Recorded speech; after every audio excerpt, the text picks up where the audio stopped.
spent a lifetime looking for you. Single bars and good time lovers, never true. Playing a blues game, hoping to win. Telling those sweet lies and losing again. Well, say good morning, say good afternoon, wherever you are, say good night, but this is How Love Bites. And it's Steve and Dennis. Dennis and Steve are back here, ready to torture you all over again with some new subject matter, some new subject material. This is what we consider the good stuff. So some of the things we do are good stuff, but this stuff might be even a little bit better. Only you will be able to decide that after you spend some time with us. So my co-host Steve is going to be delivering the goods to you today. And it's his research that we're working off of, and I'll be a little bit of a soundboard during this experience. So bear with us. Turn it over to Steve. Steve, say hello and pick up the torch. Okay. And run with it, my brother. All right, my brother. Well, Steve here. It's great to be back. Dennis, it's great to be co-hosting with you. It's been great doing the show. Today is a pretty meaty one. To me, this is the core about what this show is about. One of the big questions in the dating over 50 world and online dating and all that, we've given love bites. We've been bitten by love. I still got the scars right there. Why do some relationships last and others don't? How do relationships last? How do we get there? Because I think whether you're online dating or not, if you're over 50, you've either been in a marriage, you've been in some long-term relationships, you've loved and lost. What is the difference? Why do some relationships last? And Dennis and I are not psychologists, we're not psychiatrists, we're not social workers. We're just two kind of regular guys, a retired cop and a current cop, and we think we know a little something about the human condition and how to read it. But on this one, this is a pretty heady subject, so we did some research. And Dennis, what I want to do today, and you're welcome to jump in whenever you'd like, but I want to talk today about some studies that have been done, some real facts and figures, not fluff, about what it takes to make a relationship last. Because the premise is what we're operating under is wrong. And I'm going to tell you what that premise, that common perception is, and I think it's really embedded into the online dating scene. Are you ready, Dennis? You got your seatbelt on? Bring it, brother. All right. Bring it. All right. So the premise, as they say in the business, as they say. So the premise of online dating, and it's a great tool. We said it's a great way to be able to see a lot of people, try to match with a lot of people. But the premise is really on that if I can categorize and indicate my likes and desires and wants, I'm going to find that mythical unicorn. I'm going to find that person that's got the best match to what I'm looking for. And I think that if we were actually honest in how we did those profiles, and if the online dating sites were far, far, far more granular, I think that actually could work. But here's where it breaks down, Dennis. Our premise, and based on these studies, I'm going to cite some sources. There's one book called A Book About Love. There's some studies that have been done at University of Washington and others. The premise of all that logic and where we go wrong is in the beginning. It's what we think we're looking for. And what we think we're looking for is someone similar to us. And that, my friend, has been proven to be incorrect. And I think, the evidence for that is right here in our own lives, right? You and I have been in and out of relationships. Our audience certainly has as well. Why is it there's certain breakpoints in a relationship? Why is it that some are just a couple of weeks, you get excitement, you go out for a few dates, there's nothing there, you move on. Why do a bunch go to that year and a half, 2 years? They're serious, hardcore relationships, and you think, man, this might be the one. I'm going to invest my time and money and talents and go beyond just the original, the initial swooning and all that sort of stuff. This might be the one, and then a lot of relationships die there. And if they don't die there, maybe they progress to marriage. And if they progress to marriage, why do they go for several years, and why are the stats so bad on second marriages? Go ahead. I'm going to let you jump in. Well, I think it always comes back to investment. Mm-hmm. I believe it does. I think well, of course, there's a couple different kinds of love. There's the love that comes in real strong and hits you between the eyes, and it may last. You might even get a year or two out of it, but eventually that's going to peter out. And I think it's got a lot to do with how you build your relationship. It's all about the building, and if you don't build it right, if you don't build that foundation right, and you're probably, your end product might look great from the outside. You might have curb appeal, baby. Well, when people look at you, they'll see the curb appeal, but the foundation of it, can it take a storm? Well, that's right. Can it take a tornado? Can it take any of these storms that are coming down the line? You're exactly right. We can't be sure, but if you build it right and you hold hands through the storms, you got a good chance. Well, you got a good chance to make it. Yeah, you're right. Let me stop you though. You're absolutely right. The resilience of the relationship and building the foundation is exactly what this show is about. You're exactly on it. You're exactly on the right thing. I want to talk to you a little bit about what the research shows behind your conjecture. Yeah, that's exactly good stuff.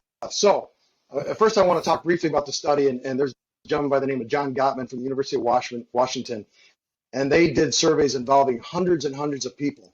And Dennis, if I had to put you, if I put you on the spot, I guess I won't do that. I'm going to tell you what the study says. No, go ahead. That's okay. I mean, I can only do my best. Well, I'll tell you what the number one thing of this study found was it wasn't about that you're looking for someone like you or someone in common.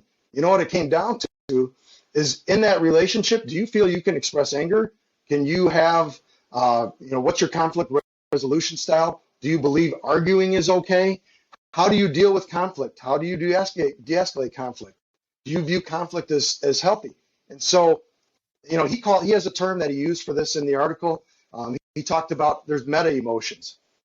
And so those things which tie into your kind of core belief of how you think you should interact with human beings is what the biggest indicator is of whether or not that relationship is going to last. To take it a step further, Dennis, what that says is you need to be able to be honest about that, which we've talked about. You need to be able to self-assess. You need to know what you are. You need to know what you're looking for. Are you looking for Miss Right, or are you looking for Mrs. Right? Let's be honest. That's if you're just looking for Miss Right, what we're talking about today is not how to just pick someone up in a bar. That's not what we're talking about. We're talking about a real match. We're talking about a symbiotic relationship. We're talking about conflict. So right up at the top, you talked about resilience in a relationship and investment. And guess what? That's not going to happen if you do not know how to do things like conflict resolution and actually believe that conflict resolution and being able to argue is good. Arguing is good. Remember when Gordon Gekko said, greed is good? Remember that movie? When they were talking, this is the 80s, greed is good. Well, in a relationship, arguing is good. And that is counterintuitive. But what these studies find, 3 years into a relationship, if you're not fighting, 2 years into the relationship, 3 years into if you're not fighting, you're in an unhealthy relationship. If you are not having conflict, because life happens, job stress, family, mother-in-laws, all that stuff. And so if you're not arguing, if you're not arguing, here's what this article says. It says there's impending doom because things are going to happen. You're going to start withdrawal. You're not going to be fully connected in the way that's required to last a lifetime of marriage. Now you go ahead. You're saying you're not sure you buy it. Go ahead. No, I think where I beg to differ on that is when looking at some people who have been in relationships and marriages and just companionships, I guess you can call them, for years and years. You don't see those people generally arguing. You might see like an Archie Bunker guy out there, throwing shots at the neighbor next door bouncing them off. Hang on, let me finish a second, Steve. Mm-hmm. But I'll tell you what I do see is that I see people that have been in relationships for many years, and I see them still holding hands. Sure. And I see them in restaurants sitting across from each other, smiling at each other. And it's almost like they're on their first date. Yep. We're talking about people that have been in relationships for years upon years. No doubt. And have probably exhausted every facet, every layer of onion they probably could peel back on the other person, but yet there's something that holds them together. There's some silver thread, or there's some sort of some energy or whatever that holds them together, and it's so obvious when you see them. And it's almost like you see the sparkle in both their eyes. Sure. And their sparkle is the relationship that they have built together, and they're proud of it. Yeah. So to say that the only relationships that have a survival rate or a survival mode are the ones that are continuously arguing, coming to the table, and fighting, or Your okay. Honor, All right, Your Honor, explain yourself. Go back and read your police report. Never did I say continue arguing. I'm busting your chops. I just gave you the cue. Explain yourself. Yeah, now I'm going to explain myself. If you buy into these articles, I think everything you said is true, and everything that is in these studies is true. And let me tell you why. When you hear arguing, you heard me say continuous arguing, or arguing in public, or arguing in front of people. That's not what we're talking about. We're not talking about that. What we're talking about is the ability to deal with conflict, the ability to deal with different ideas. It could be, you said, over the years, you've pulled back all those layers of onions. You've talked about this and that. But that's not what's going to happen, right? Life is going to happen in a relationship. And so I agree with everything you just said. There's got to be the sparkle, the romance. There's a term out there called limerence. It's the romantic feeling. It's the hormones. It's the release of the oxytocin, all this stuff that we've talked about. Everything you said is just valid, but here's what the premise of this is. You cannot use romance in place of intellectual laziness. What it means is that it's lazy to just fall on just the romance and all that, because that can ebb and flow and go up and down and peter out. And so what these studies, very specifically are saying is, I'll give you an example. There was one study that was a meta study. They took 313 separate studies, and they went in and said, the matching of personality wasn't it. It's not the we like to do the same things. It comes down to things like, so similarity doesn't matter. And we'll come back to you. I want you to rebut, what I'm saying. Similarity doesn't matter. Hold on. And then I'm going to give you the mic. I swear, my brother. Similarity doesn't matter. What matters is, my brother. Love is going to happen, right? You're going to be with someone, and all those things you described are there. There's tingling and there's romance. But here's what you also have to have. Here's the premise of these studies. You have to be able to sacrifice. You have to be able to have common experience. You have to be able to live through those experiences and interpret them. It's not all the initial debates about politics and what kind of food to eat and what do I like to do. It's common experience. It's a common interpretation. It's to be able to have an out-of-body experience about your relationship. It's to be able to say there's a third element in this relationship. This relationship is bigger than just you and me. In my case, I'm a Christian, so I think that third element is Jesus. That's it's God in my view. Our audience may not agree. They're going to have their own perspective. But the point is I can have an out-of-body experience, and I can say, this relationship, it's going to make it. There's something else that's helping me hold it together. There's going to be conflict, and how we resolve it. And I'll tell you one other thing. I'll just say, and then I'm going to pass it back to you. This is from a lady actually in my church. I've been married many, many, many years. And I asked her, what is the key to your marriage? You guys seem happy. And she goes, well, first of all, you're seeing us at church. Of course, we argue, we still argue, we do this and that. She said, you know what makes our marriage last? We thank each other for the little things we do for each other on a day-to-day basis. Now, at first I thought, oh boy, this is a Hallmark card. Here we go. It sounds like, but then I thought about it some more. She's really not talking about the thanking. The fact that they are thanking each other, the importance isn't the thank you. It's the fact that they're thinking that way, that they're thinking about the other person in sacrifice, that they're recognizing the other person's sacrifice. And so there's a certain je ne sais quoi, as the French say, about relationships that is way more. It's about grit and struggle and resilience, which you were hitting on in your opening part of the monologue. It's about having a positive attitude. It's being able to have conflict resolution, and it's accepting the premise that at the end of the today, you've said many times, I'm going to use your words against you, Dennis. You said many times, there is not the one. Well, behind that logic, and I agree with you, behind the logic is there There isn't. are many ones. There are What I many. said. There are many ones. There's not Many, just one. many ones. There are Correct. many ones. And you know Yes. what was scary? It's scary to me when I read studies that seem to affirm what you already know. That pisses me off, and it's also scary. I just want to tell you. So these studies are actually kind of affirming what you're saying, and they talk about some of these, characteristics. What do you think? I gave you a long thing, but what do you think about similarity? Doesn't matter. Arguing is good. Being positive, know it's going to be work. It's going to work. Having grit and determination, sacrifice, thanking the other person. I don't know. I'm kind of buying in on this. This seems to make sense to me. Well, I think that if you want to protect yourself in love, Mhm. okay, you want to protect yourself in a relationship. You want that relationship to last. Oh, we always look for an eternity, I guess. Sure. I know there's probably people that want to ditch their ones before they have to go into an eternal kind of state of mind or a state of affairs or whatever.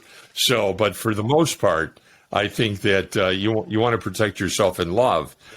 So what you really don't want to do is, and these are my experiences personally, and I've learned over the years, but don't invest in someone based on how much you like them.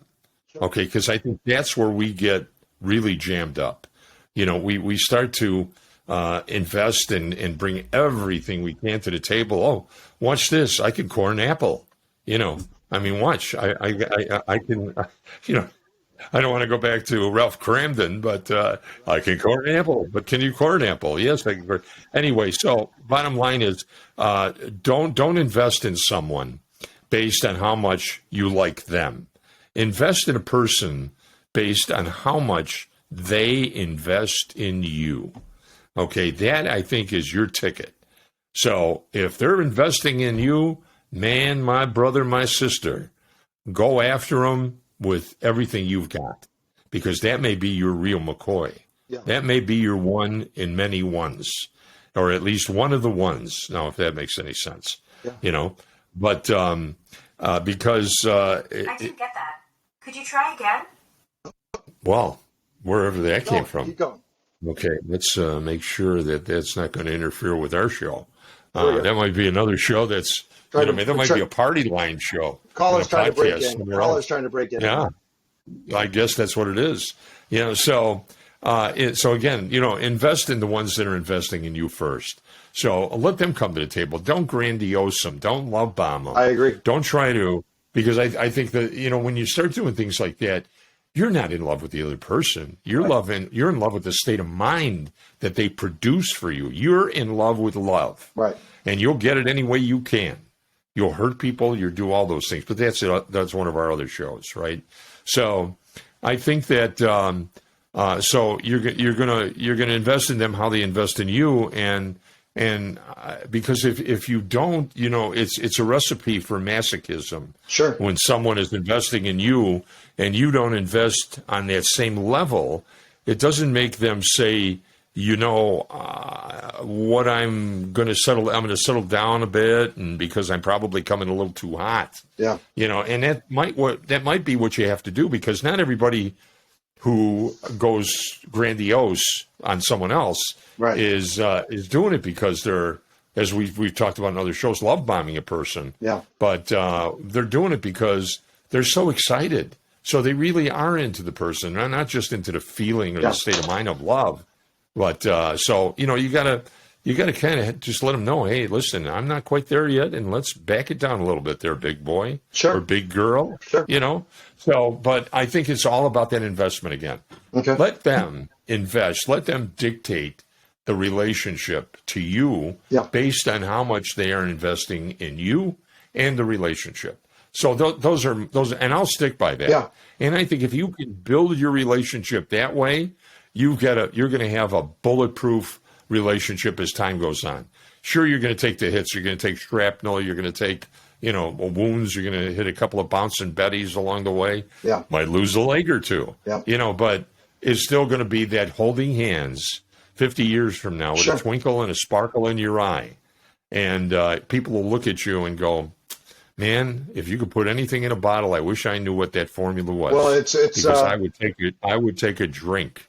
I wouldn't take a drink. I drink the whole bottle. So they know something that we don't exactly know yet, but I think it's that investment. So I'm sorry I didn't mean Bogart. No, that's great stuff. I think that potion, by the way, it's love potion number 9, right? That's the whole myth behind if someone drank the potion. Might be 8.5. 9 might throw you on the floor in convulsions. It might be love potion 9.5 weeks. I don't know. Might be love potion number 63. It might be. Anyway. Well, Dennis, I think we're mostly on the same page. What the study is doing, though, is it's saying some of the same things in different ways, and it's identifying some of the characteristics that are really behind it.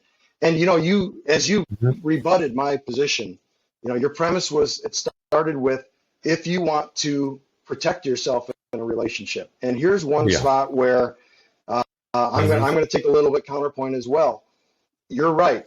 There's ways to protect yourself in a relationship, but there's times where you're going to be taking a big risk, and you're not going to be protecting yourself, and you're going to really be putting her out there. And we decide, and I'm going to say the women are better at this than men. And I'm going to tell you why. We decide who we think that investment and that vulnerability is well placed with.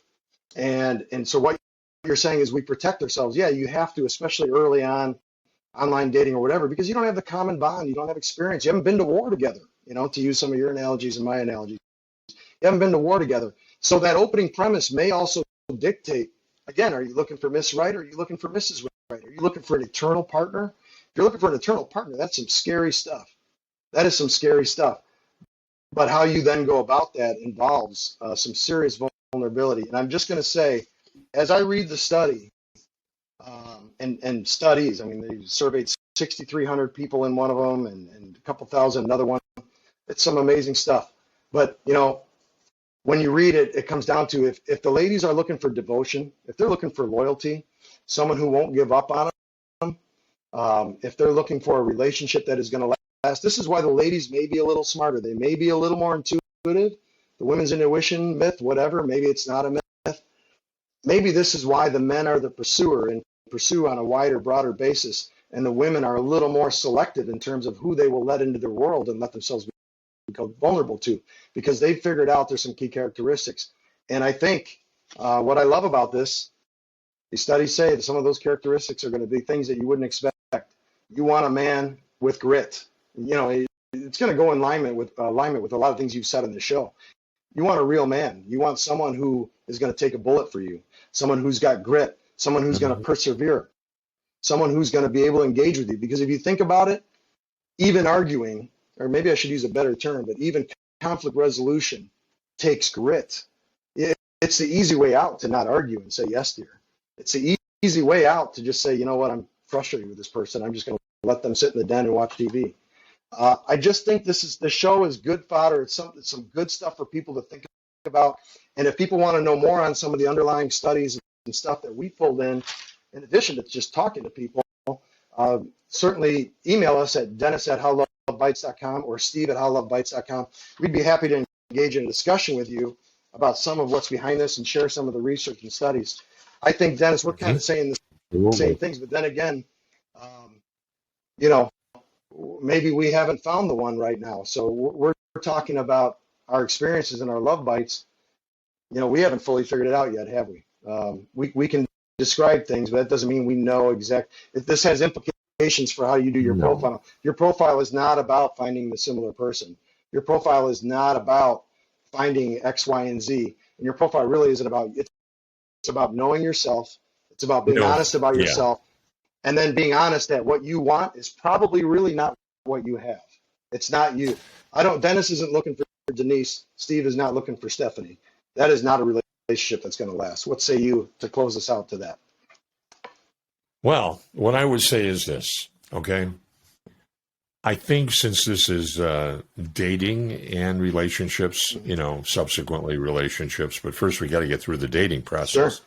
And at the beginning of the dating process, we have that thing again that you can't really get away from, is that first meet, that meet and greet, okay?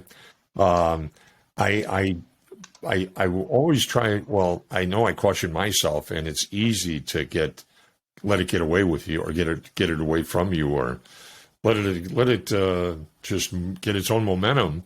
And what I find that to be is you're looking at the future.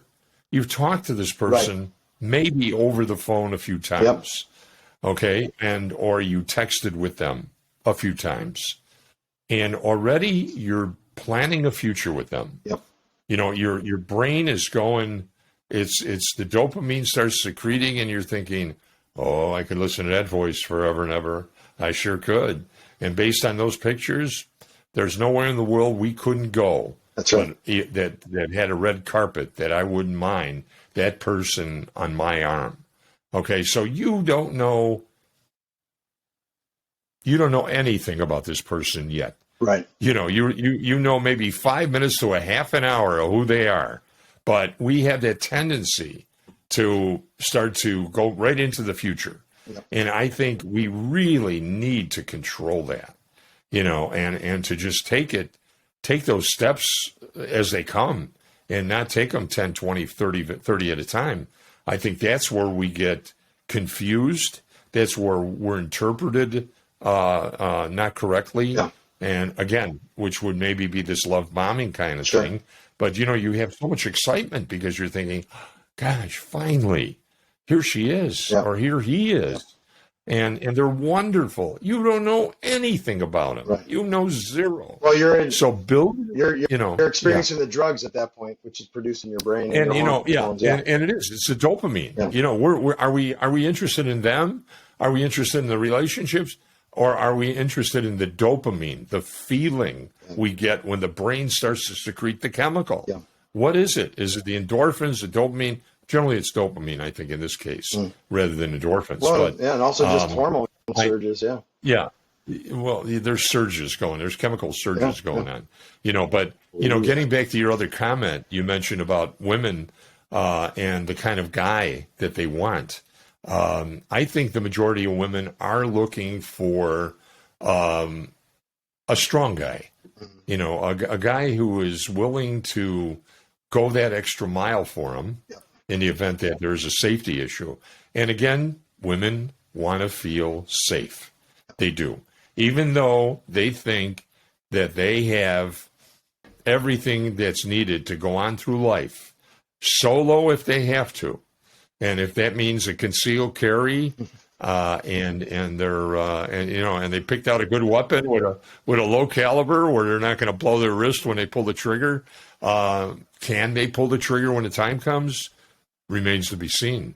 I know guys that can't do that, but I think what I'm getting at is I don't think women want a wuss. I agree. They don't want a wussy guy. No. Because now you got to take care of that guy. That guy's not going to really take care of you. He's another kid. You know, I'm sure he's fighting his own issues. He's another. Maybe you force him. Yeah, he's another. You know, kid. I think any rat any kind of an animal you force into a corner, even if they're timid or passive, they're going to come at you with everything they've got. So I'm not saying that a wussy guy wouldn't defend you when the chips are down, but. Why take that chance? Why take that risk? Well, you know, I think find yourself a man that's strong, that is willing to take a bullet for you, you know, is willing to give somebody that second look and say, you see this girl on my arm? Okay, I earned her and she earned me. Yep. And we've got a relationship here that's bulletproof. You want a shot at the title? Bring it. Yeah. Not, oh, honey, can you stand on this side? Yeah. I'm talking about when you're walking down the street, don't put your woman by the curb. Yeah. Okay, switch. You stand by that curb. That's right. You take that car that jumps the curb first. Okay, but the wuss, he'll probably switch you around. He'll probably put you there first before he'll take the hit. I don't know, and maybe I'm taking it a little bit further, but men should be what they're supposed to be and designed to be in the image of God, which is a protector, the stronger part of the relationship. And they should be willing to take that hit. They should be willing to take that bullet. And I think women want to feel safe. And so, again, get the person who's going to invest in you in a relationship first. Yep. See that as it comes, build it from there, and chances are you will have that relationship you're looking for, and that will take you into eternity. Yep. Okay, but I agree, Dennis. I think you nailed it. I think you're saying a lot of the same things in this study. I think a lot the concept of safety is implicit with just security. It's not always a physical threat, and so I would say for women to be comfortable, I'm just continuing what you're saying. It starts at home. It starts first in that individual relationship. Before you even have the external threats, they have to be safe with you. They have to be secure for you. They have to know all those things that you just said. Yep. I think it's good stuff. I think it's similar to what we've talked about in other shows. These stats and figures really, confirmed a lot of things for me. But the one that I think was an eye opener for me in particular, and we'd love to hear from our audience, is don't look for you, don't look for similar, and don't think there's just a one. There are many ones, and there are many ones, and it's about the synergy. And we have a thought about what the man should be and the woman should be. You can have your own thoughts on that. But you got to know yourself first. You got to make your profile real about yourself, and then don't mimeograph it, don't Xerox it, don't try to. I don't want this in female form. That's not what we're looking for. And so we'd love to hear from our audience. If you go to www.howlovebites.com, you can have links to all of our shows. We're on Facebook, we're on Twitter, we're on Instagram. More importantly, out there in YouTube land, if you're watching us, please hit like and subscribe. I'd love to see your comments.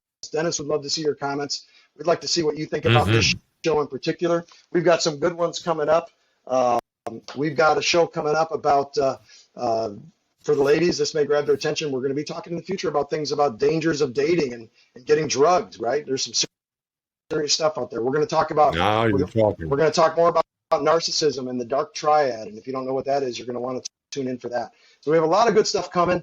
Once again, we prove that I am the intellectual side of the discussion, and Dennis is just a big softy. He's a romantic guy, and he thinks if the chemicals flow, everything is okay. And Dennis, you are just all rainbows and unicorns and cupids. And with that, thank you for having me on the show, Dennis. And thank you for this opportunity today. And we will see you soon. So I'm going to sign off. Dennis, to you. You want to sign off? Signing off with you. I'm going with you, brother. Okay. Thank you again. Thank you for the research, and thanks for just being you and bringing you to everyone out there and bringing the show out there. Thanks, Steve. Thank you, sir. Thank you, everyone. Bye-bye.